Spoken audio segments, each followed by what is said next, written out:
d'Ouvea avec Hamid Mokadem et à la modération Charlie. Bonjour à tous et merci beaucoup d'être là en compagnie donc de Hamid Mokadem qui nous fait le plaisir de venir pour ce salon. Je crois qu'il est arrivé avant-hier, assez récemment. Et Hamid, je crois que c'est pas votre première venue au Salon du Livre. En tout cas, on a vu passer vos ouvrages et on en a parlé à différentes reprises ici en Polynésie. Vous avez écrit, entre autres, sur certaines des grandes figures du mouvement indépendantiste. D'abord sur Tjibaou, sur Jean-Marie Tjibaou, avec ce souffle venu des ancêtres. Il y a eu ensuite tout un travail sur finalement celui qui était présenté un peu trop peut-être comme son lieutenant, son bras droit. Il s'agit d'Yewene, à qui vous avez consacré un ouvrage qui avait justement pour but de développer toute la spécificité et de son discours et de son parcours, et puis surtout son importance dans le mouvement culturel et politique kanak. Et aujourd'hui, vous vous intéressez donc à une autre figure qui est finalement indissociable de ces deux autres. Il s'agit de Djoubeli-Wea, qui est principalement connu pour avoir assassiné ces deux leaders politiques. C'est un choix d'avoir fini cette trilogie. Alors d'ailleurs, peut-être vous allez me dire que c'est pas fini et que c'est pas une quadrilogie. On va vers quelque chose d'autre. Mais est-ce que c'était un choix conscient dès le départ après avoir parlé de ces deux grands leaders, de parler de Djoubeli-Wea? D'abord, bonjour à l'auditorium, bonjour aux gens. Je voudrais dire une chose avant de commencer à répondre à cette question, que l'assassinat politique de Jean-Marie Tjibaou et de Yewene en mai 1989 est une catastrophe et une grosse perte pour la Kanaki, pour la Nouvelle-Calédonie, et je dirais par-delà pour les relations avec la France. On ne peut pas refaire l'histoire. Si Jean-Marie Tjibaou avait été vivant suite à la poignée de main dite accord de Matignon ou d'Ino, il aurait été président de la province Nord. Si Yewene avait été vivant, après les accords politiques de Matignon ou d'Ino, il aurait été président de la province des îles. Et je pense sérieusement que l'envergure du mouvement national de la Kanaki Nouvelle-Calédonie aurait pris une autre tournure, une autre envergure. C'est une grosse perte. Je tiens à le dire.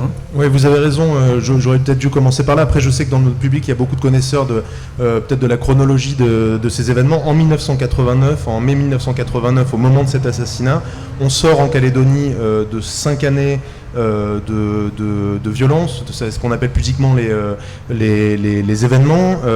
On est un an, presque jour pour jour, après la fin de la prise d'otage d'Ouvea, puisque Yewene et Jean-Marie Tjibaou se trouvent à Ouvea ce jour-là, justement pour les commémorations de cet événement. Alors je rappelle, une prise d'otage d'Ouvea qui finit avec 19 morts côté kanak et 2 parachutistes du 11e choc qui ont été tués aussi.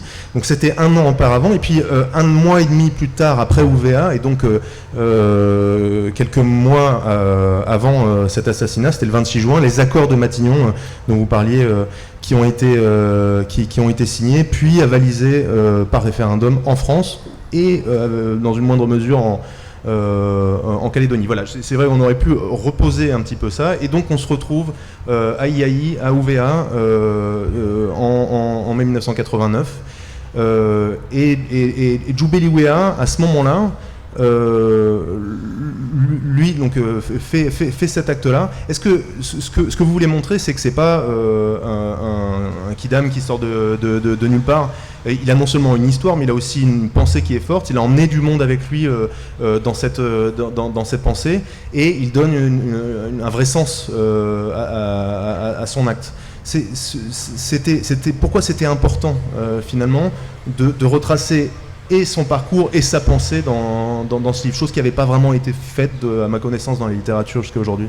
Non, mais avant de répondre à la question, je continue ce que je voulais dire.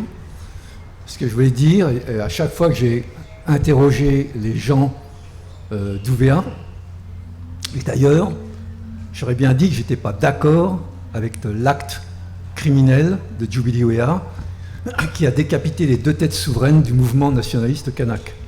Et ce que je voulais dire, on ne peut pas refaire l'histoire, mais les gens ne prennent pas conscience de la grosse perte considérable de la disparition de Jean-Marie Djibaou et Yewene Yewene.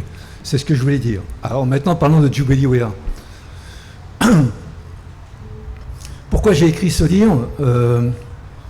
D'abord, il y a eu des gestes de coutume, de pardon qui ont été faits entre les chefferies et les clans dont sont originaires les gens de Gossana vis-à-vis des chefferies des clans de Négone, de Yewene Yewene et de Yengen, Jean-Marie Djibaou.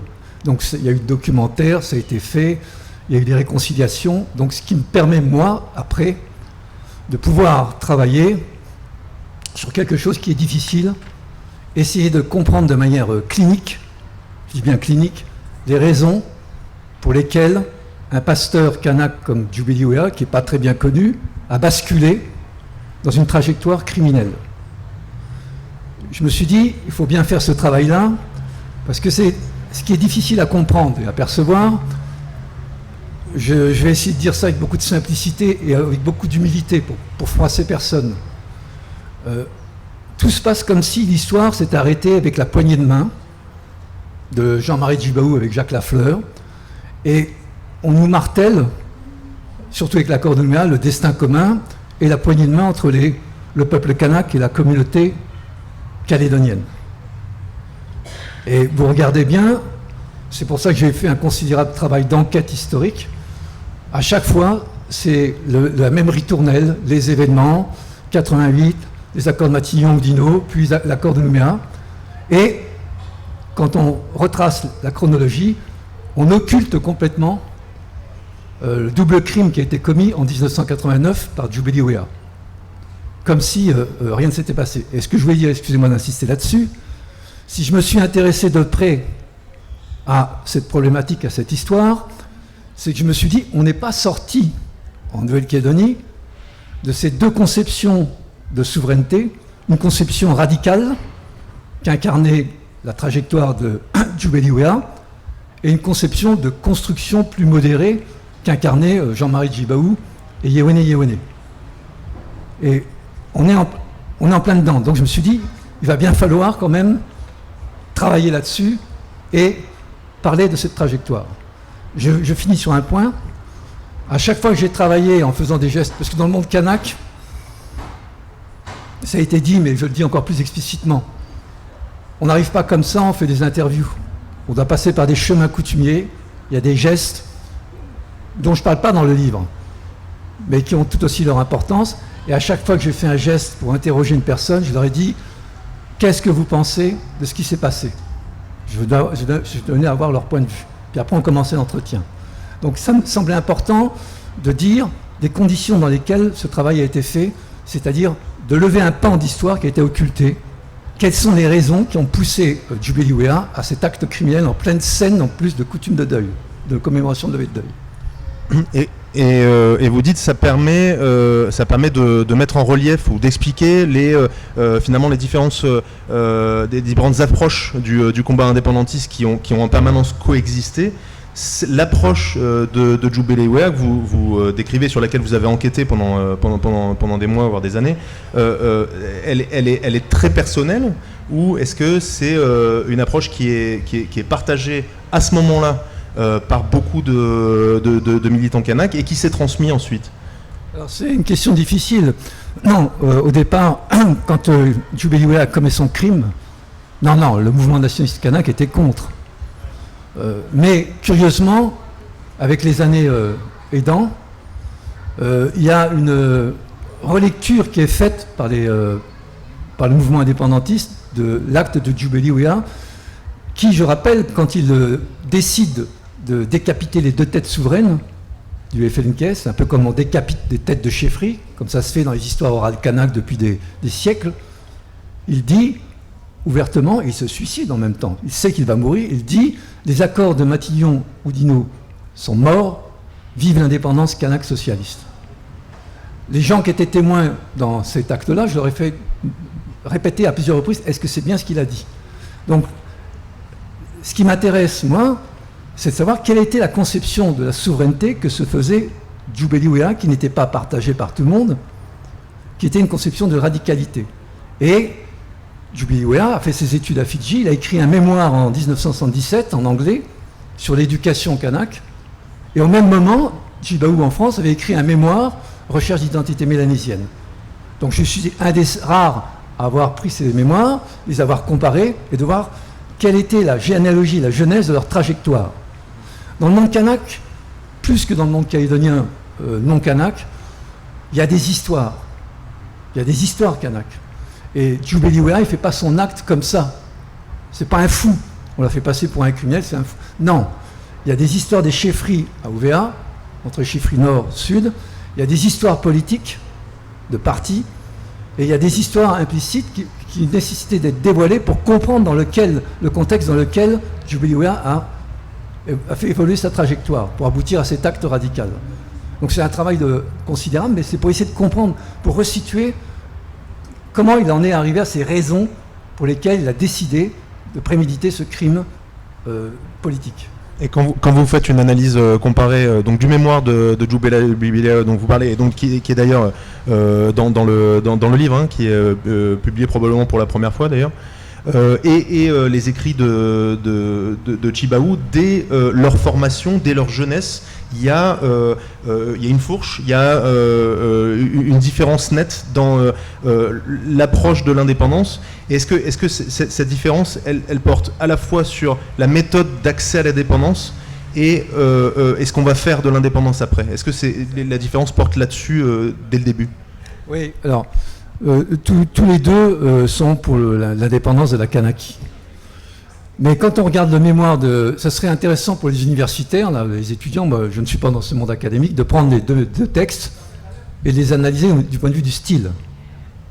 Le style de Djoubeli Wea, il est haché, concis, radical, un peu circulaire même. Le style de Jean-Marie Djibaou, il est beaucoup plus nuancé, beaucoup plus modéré. Si vous voulez, la vision qu'avait Jean-Marie Djibaou, qui était un grand homme politique, qui anticipait, c'est de construire, de reformuler les souverainetés des chefferies, de construire une nouvelle souveraineté en reformulant les modèles économiques qui viennent de l'extérieur, que ce soit le nickel, que ce soit l'éducation, que ce soit même la langue, le rapport à la langue française. Et donc lui, il ne s'agissait pas de rejeter les modèles exogènes qui viennent de l'extérieur, mais que le peuple se les réapproprie pour reformuler, c'est le terme important chez lui, la reformulation permanente, une nouvelle souveraineté. Alors que chez Djoubeli Wea, il y a bien sûr la construction économique, notamment l'usine de Copra à Ouvéa, mais il est dans la radicalité. Il y a par exemple un mot, quand il emploie pour désigner le modèle éducatif français, il appelle bouteille waina, la bouteille de vin, qui saoule, qui assomme. Et n'oubliez pas un des points importants chez Djoubeli Wea, qui a été minoré et négligé par beaucoup de gens. Il a fait une révolution pédagogique avec les écoles populaires kanak. C'est sa première rupture, hein, finalement. C'est un homme. C'est tout le parcours que vous décrivez de Djoubeli Wea, il est en rupture d'abord vis-à-vis de son église, vis-à-vis beaucoup plus tard de son parti politique, et donc vis-à-vis de l'éducation avec ces écoles populaires kanak. Alors qu'est-ce qu'il essaye de faire avec ces écoles, justement? C'est la radicalité, c'est-à-dire éjecter le système éducatif des modèles coloniaux, des modèles français, pour mettre en place une école populaire kanak, c'est-à-dire avec les structures cognitives, mentales, matérielles qui existent dans le kanak, notamment le rapport au Copra, notamment le rapport aussi à la parenté. Et la manière d'enseigner, la méthode pédagogique, elle est circulaire. Elle n'est pas verticale, comme dans le domaine colonial, où il y a l'autorité pédagogique et puis les élèves qui écoutent de manière passive. Donc il y a une véritable innovation dans la révolution pédagogique qu'il met en place, hein, et qui est très importante, parce que vous savez, quand il y a eu l'attaque des militants de la gendarmerie, ils se sont tous réfugiés dans la grotte de Wetete, dans le nord de Gossana. La plupart des gens, des militants, ils ont été formés dans l'école populaire kanak. Et il y a une petite anecdote que j'ai apprise en travaillant avec eux. Quand ils étaient dans la grotte, vous savez, il y a deux langues qui sont parlées à Ouvéa. Il y a le Faga Ouvéa, qui ressemble un peu aux langues polynésiennes. Qui a des bases polynésiennes, hein, c'est ça? Voilà, et le Iai. Donc il y avait des militants qui savaient qu'ils allaient mourir, les porteurs de thé qui étaient dans la grotte, ils passaient des mots dans la langue. Écrits en langue, hein, pas en français. Disant, notamment un qui s'appelle Adeda, qui disait à sa femme, tu referas ta vie, pour mon fils qui va rester, tu lui donneras ce morceau de terre, etc. Et ça, c'est des apprentissages de la langue qu'ils avaient appris dans l'école populaire kanak. Cette école populaire kanak, c'est pas non plus une expérimentation isolée en Calédonie. Il y a d'autres expérimentations, mais il imprime sa marque personnelle, hein, sa pensée personnelle dans l'organisation de l'école qui fonde à Gossana, c'est ça? Oui, il y a eu les écoles expérimentales kanak à Kanala, dans d'autres régions, dans d'autres pays kanak, mais celle qui va subsister et résister, c'est celle de Gossana.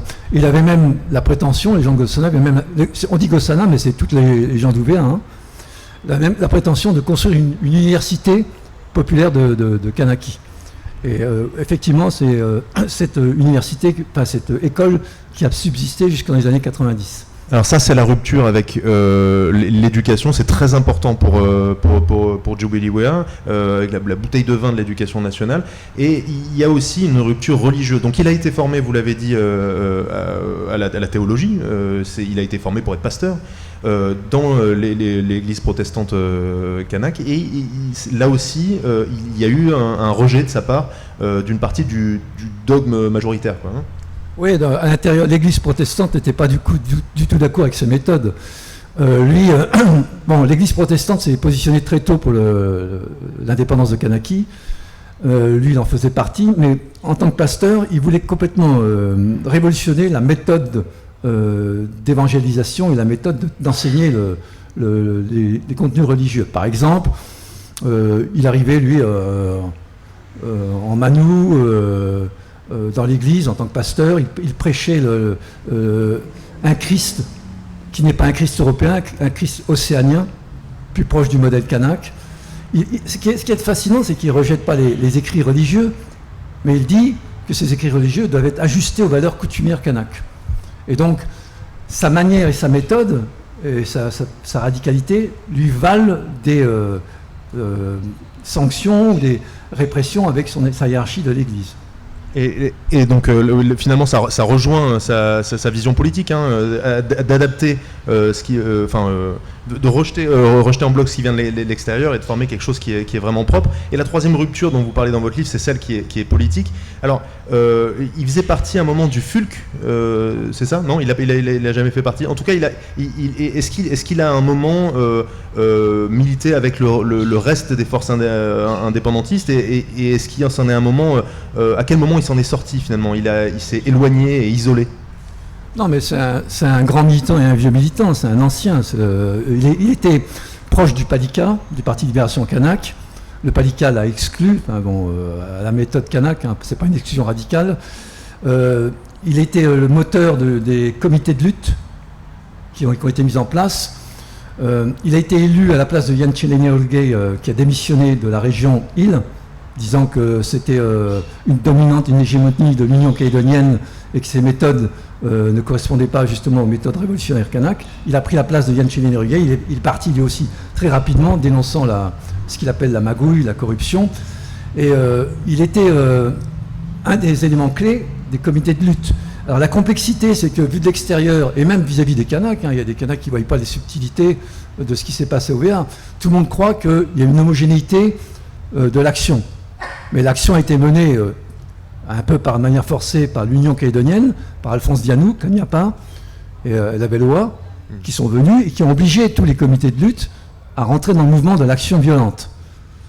D'ailleurs, les gendarmes ont cru que le moteur, le leader, c'était Djibril Wea, c'est le premier prisonnier politique. Il n'avait rien fait là-dedans, lui. Mais par solidarité, il était obligé d'accepter. Donc c'est un vieux militant qui, dès les années 70, a milité pour l'indépendance kanak avec des gens comme Dewe Gorodé, Eli Poagoun, Nidosh Neslin, etc. Mais sa radicalité fait qu'il va se faire exclure du parti politique, notamment le Palika. Il n'a jamais été au FULC. Il était proche du Palika, il va quitter le Palika, il va être dans les comités de lutte.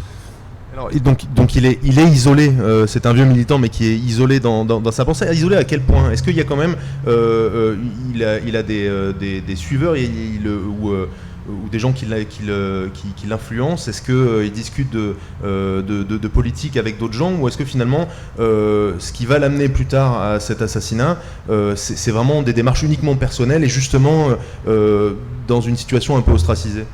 Il n'est pas isolé à Gossana, il fait partie du comité de lutte.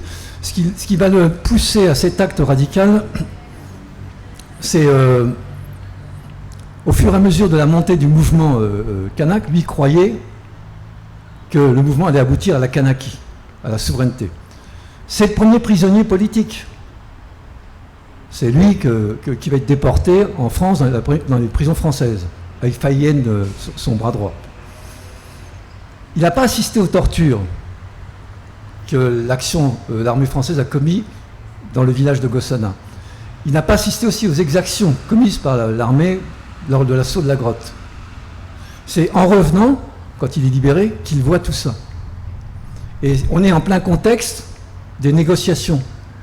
Il y a eu deux, trois conventions qui sont déroulées à Thio, Gossana, pour la signature de l'accord de Matignon, puis de l'accord d'Oudinot. Et lui, il était contre. Et il s'aperçoit que cet accord a été signé, et puis il s'aperçoit dans les élections qu'il y a des coalitions entre RPCR et Union calédonienne. Donc petit à petit, en voyant... faut voir le traumatisme qu'ont subi les gens du nord d'Ouvéa. C'est des traumatismes violents, enfin de guerre, de torture, d'exaction.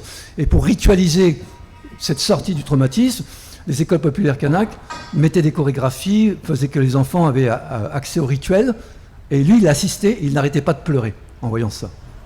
Et donc il a été poussé par la colère et pour lui, ce qui était la dénonciation de la corruption et le fait que l'idée de souveraineté de Kanaki soit dévoyée.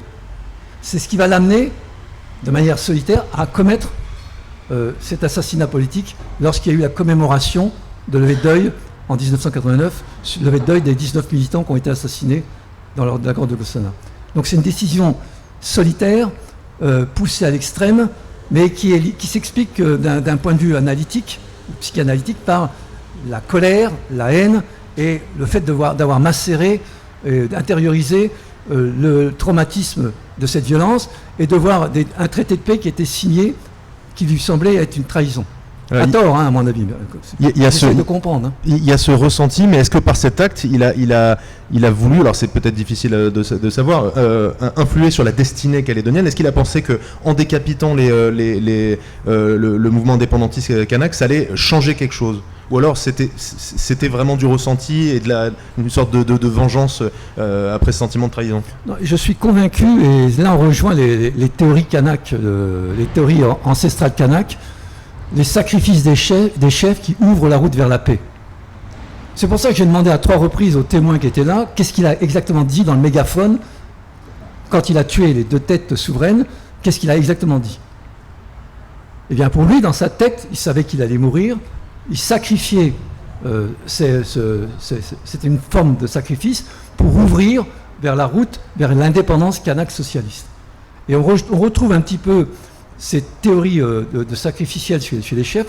On sacrifie une portion de souveraineté pour ouvrir vers la paix. Et derrière ça, c'est pour ça que c'est très difficile, derrière ça, il y a toute l'histoire des chefferies de Gossana. Il s'identifiait complètement aux histoires de kanak qu'il y a eu au XVIIIe, XIXe siècle, de déportation, de retour, etc. Donc je pense, moi, c'est l'intuition que j'ai en ayant travaillé sur les archives, les témoignages, puis en méditant là-dessus, qu'effectivement, lui, il se sacrifiait dans sa tête pour ouvrir la route vers une véritable Kanaki. Quelle influence a eu cet acte sur sa tribu, sa famille, son clan? On sait, Gossana, c'était déjà une tribu traumatisée par ce qui s'était passé un an auparavant, et ça en a fait un petit peu des parias pendant plusieurs années. Oui, mais les gens de Gossana n'étaient pas d'accord avec son geste. Il l'a fait tout seul. Il y a eu beaucoup de délires. Les militaires français, la pression policière, etc. Du n'importe quoi. Il a fait cet acte tout seul. Il l'a pensé, impliquant quelques jeunes, mais ces jeunes-là ont été manipulés par lui. Les gens de Gossana, juste après le crime, il ne fallait pas être de Gossana parce que tous les groupes UC, FNKS, même d'UVA, voulaient en découdre avec les gens de Gossana. C'est-à-dire la théorie, un individu comme quelque chose, c'est tout le groupe qui est visé. Mais non, les gens de Gossana ne savaient pas qu'il allait commettre cet acte-là. Il a introduit un pistolet à Wadrilla qui n'est pas Gossana. Il a prémédité cet acte et c'est comme un rite sacrificiel, il a fait ça tout seul. Les gens ont été surpris, tout le monde a été surpris. Et effectivement, après, les gens de Gossana ont été pestiférés. On le voit bien dans le documentaire sur les coutumes de pardon. Il a fallu quand même ces coutumes de pardon pour que la stigmatisation contre les gens de Gossana soit levée. Ils étaient traités de criminels, d'assassins. Mettez-vous à la place des enfants de Djubeliwoya, qu'on faisait passer pour les fils du criminel, etc. Ça a été dur pour eux. Et ils n'ont pas été conscients, ils ne sont pas responsables de l'acte de leur père, mais ça a été comme ça. Vous disiez tout à l'heure que finalement cet événement, ce double assassinat, il était un petit peu passé sous silence, ou en tout cas oublié de la grande chronologie calédonienne. Pour vous, c'est vraiment là la fin des événements? On a tendance à dire, une fois que c'est signé, c'était terminé. La fin de la violence, en tout cas au moins temporaire, ça a été à ce moment-là? Écoutez, je vais vous dire une chose qui m'a surprise. Il faut faire du terrain, faut parler avec les gens. Faut aller sur le terrain, discuter, etc.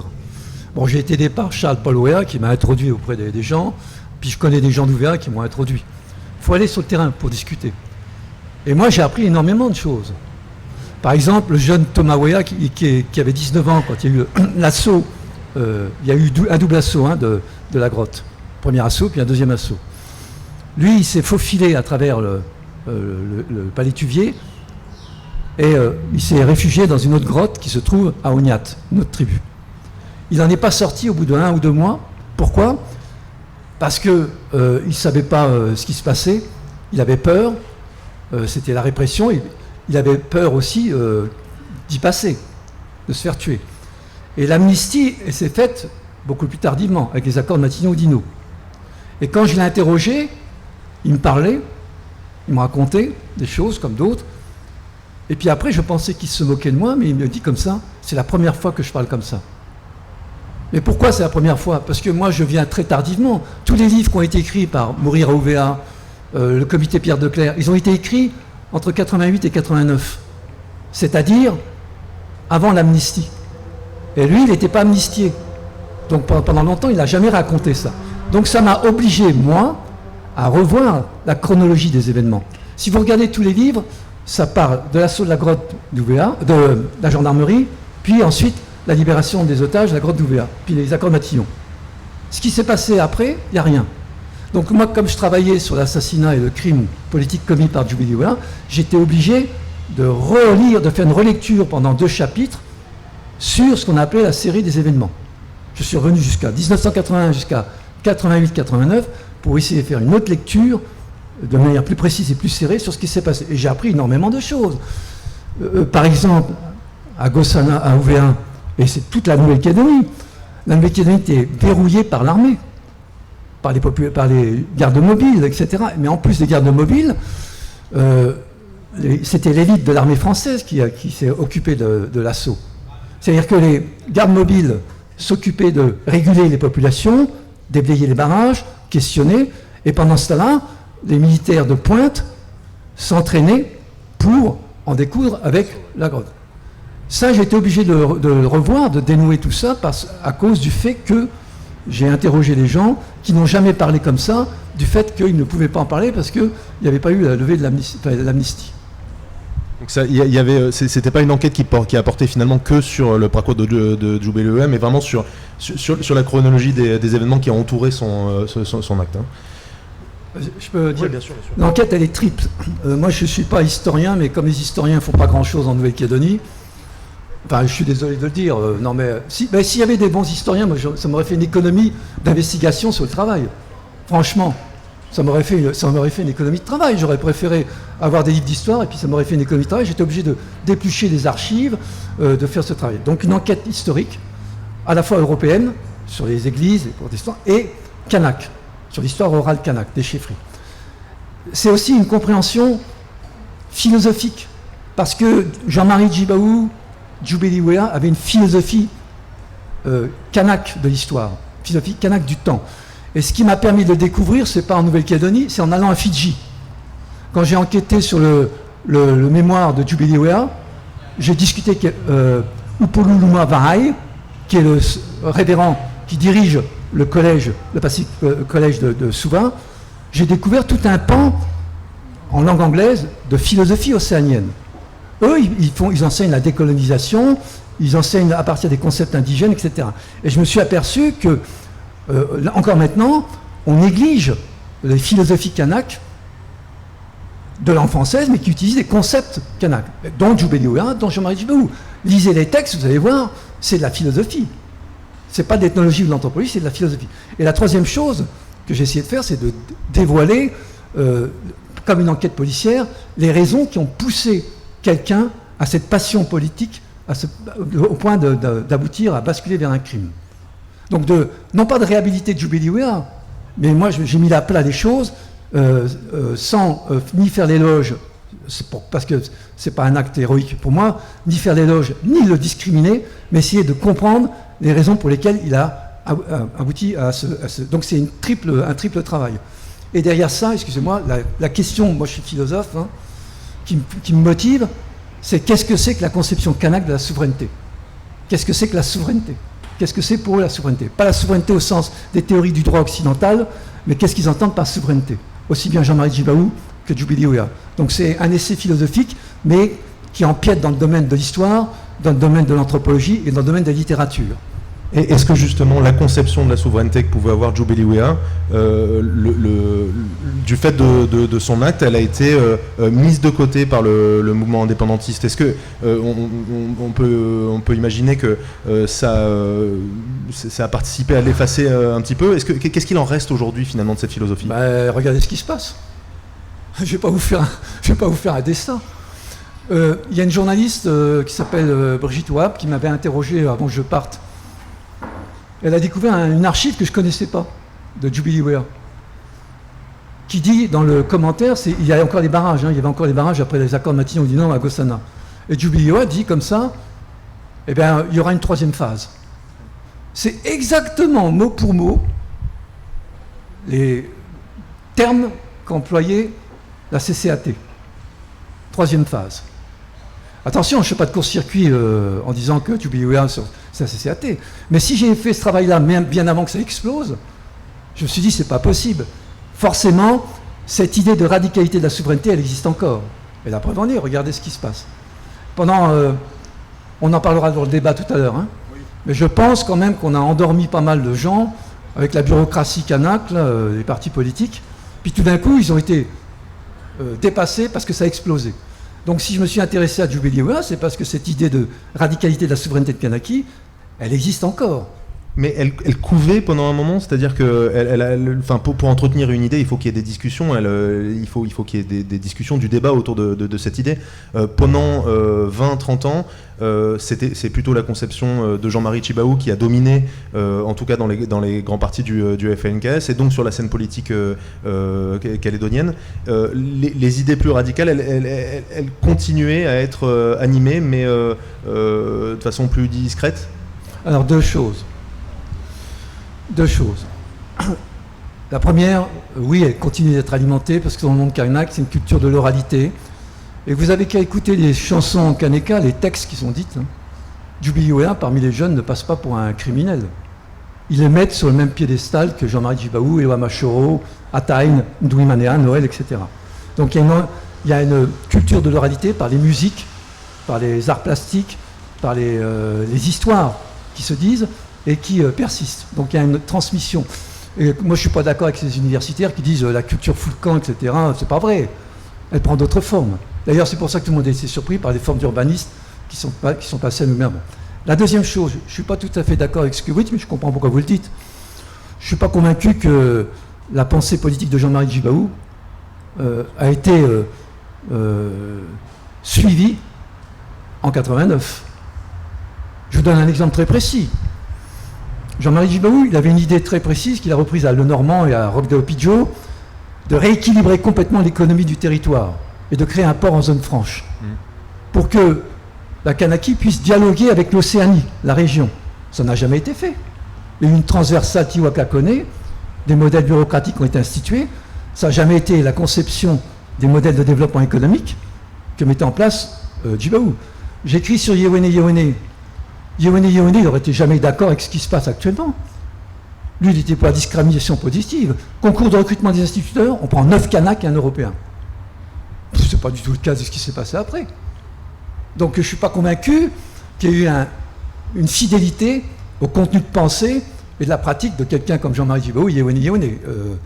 Loin s'en faut. Mais là, on s'avance sur un terrain un peu difficile parce que je vais avoir les levées de boucliers des soi-disant successeurs de Djibaou, etc.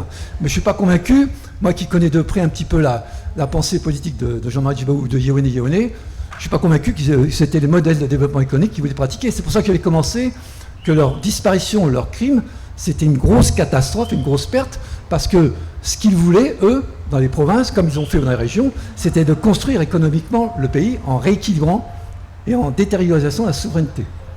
Est-ce qu'en écrivant cet ouvrage sur Djibiliwea, vous avez senti... Ah, je me permets de... c'est l'heure des questions.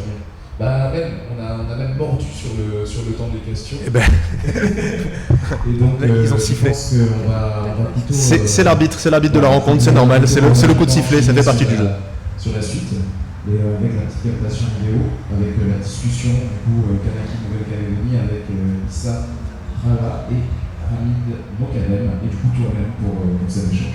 Et ben, du coup je vais appeler Issa qui est par là.